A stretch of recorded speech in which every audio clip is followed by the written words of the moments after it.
नमस्कार दोस्तों, मैं हूं संजीव चौहान और आप सुन रहे हैं टीवी9 पॉडकास्ट। चलिए आज याद करते हैं गुलाम हिंदुस्तान के उस बहादुर लाल को जिसे देखने की बात तो बहुत दूर की रही, जिसके कारनामों के चर्चे सुनने भर से ही गोरों यानी अंग्रेजी हुक्मरानों के गले सूख जाते थे, जिसके जिक्र भर से गोरे बदन अंग्रेजों की चमड़ी का रंग बदलकर काला पड़ने लगता था। नाम था राजेंद्र नाथ लाहिड़ी। गुलाम भारत का वही रणबांकुरा लाल जिसका जन्म हुआ था 1901 के जून महीने में, यानी अब से पूरे 120 साल पहले।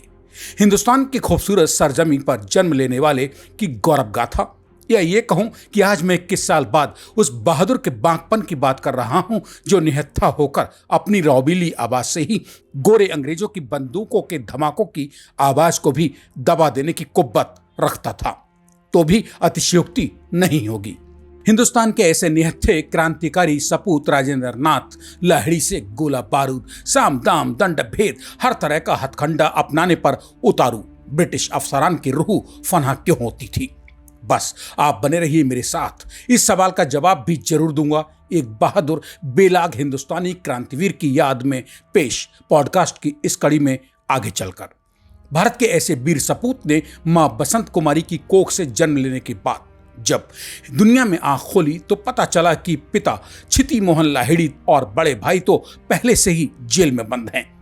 ब्रिटिश हुकूमत ने उन पर देशद्रोह का मुकदमा दायर करके उन्हें सलाखों में डाल रखा था।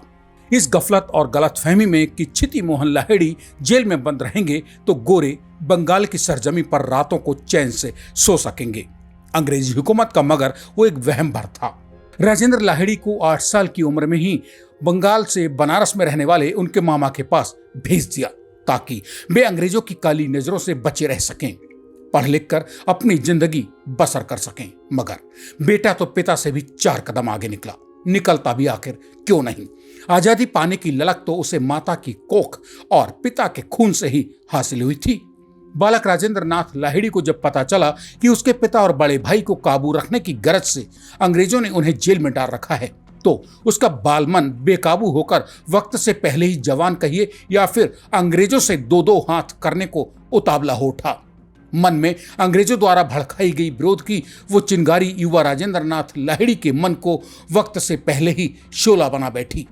लिहाजा उन दिनों काशी हिंदू विश्वविद्यालय से इतिहास में एमए कर रहे राजेंद्र लाहिड़ी जा मिले बंगाल के क्रांतिकारी युगांतर दल के नेता सचिंद्र नाथ सान्याल से, जिन्हें उनके हमउम्र क्रांतिवीर सचिन दा कहकर भी पुकारते थे।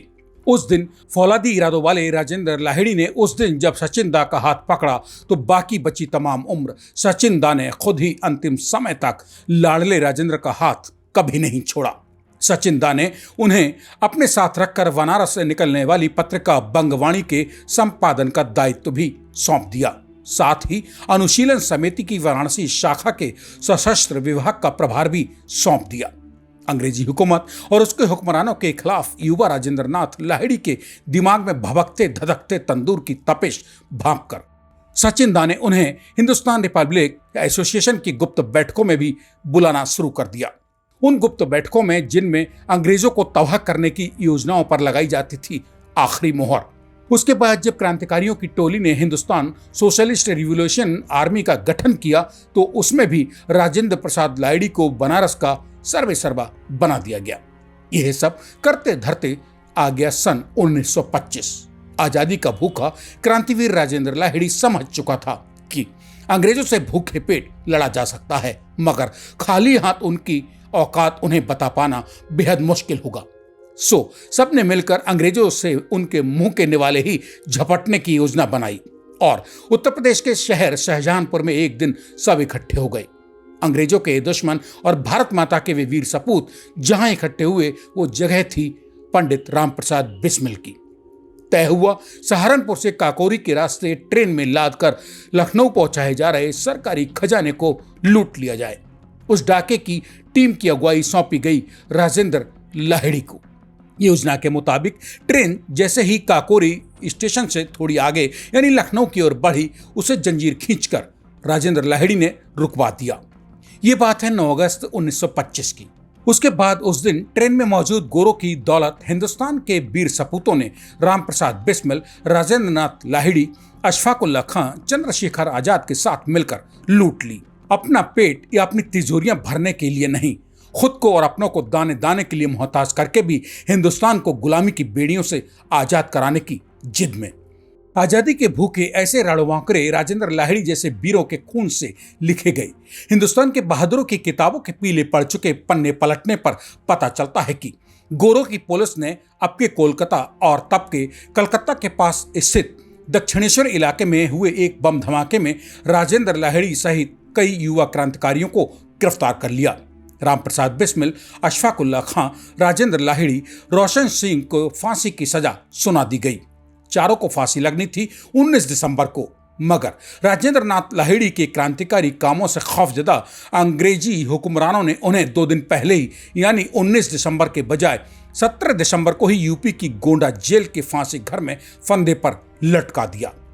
देश को आजाद कराने की खातिर ऐसे रणवांकरे राजेंद्र की जिंदगी युवा अवस्था में ही जबरदस्ती हर लेने वाले अंग्रेजों से, मगर यह वीर सपूत उस दिन भी खौफजदा नहीं था जिस दिन उसकी जिंदगी का आखिरी दिन था। गोंडा जेल में फंदे पर लटकाए जाने से चंद घंटे पहले ही राजेंद्र लाहिड़ी को कसरत करते देख जेल में अंग्रेज अफसर ने पूछा था, मरने से पहले राजेंद्र कसरत क्यों?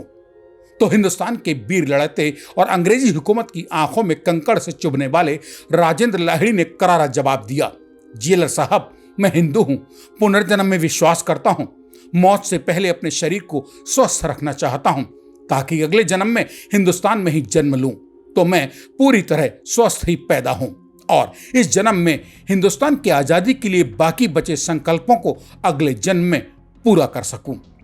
टीवी 9 पॉडकास्ट के श्रोताओं को अगर इस जावा सपूत के बांकपन का सबूत चाहिए तो वो यूपी में स्थित गोंडा जेल में स्वर्णाक्षरों में जड़े राजेंद्र नाथ लाहिड़ी के अल्फाजों को खुद ही आंखों से पढ़ने पहुंच सकता है। राजेंद्र नाथ लाहिड़ी से हिंदुस्तान के वीर सपूत की जिंदगी में झांकने की एक छोटी सी कोशिश में पेश पॉडकास्ट की एक कड़ी आपको कैसी लगी, कमेंट बॉक्स में अपने मन की बात बताना ना भूलें। मेरे लौट कर आने तक मुझे यानी अपने दोस्त संजीव चौहान को दीजिए इजाजत, और हाँ, देश और दुनिया की बाकी तमाम खबरों के लिए हमारा चैनल टीवी 9 डिजिटल को सब्सक्राइब करना भी ना भूलें।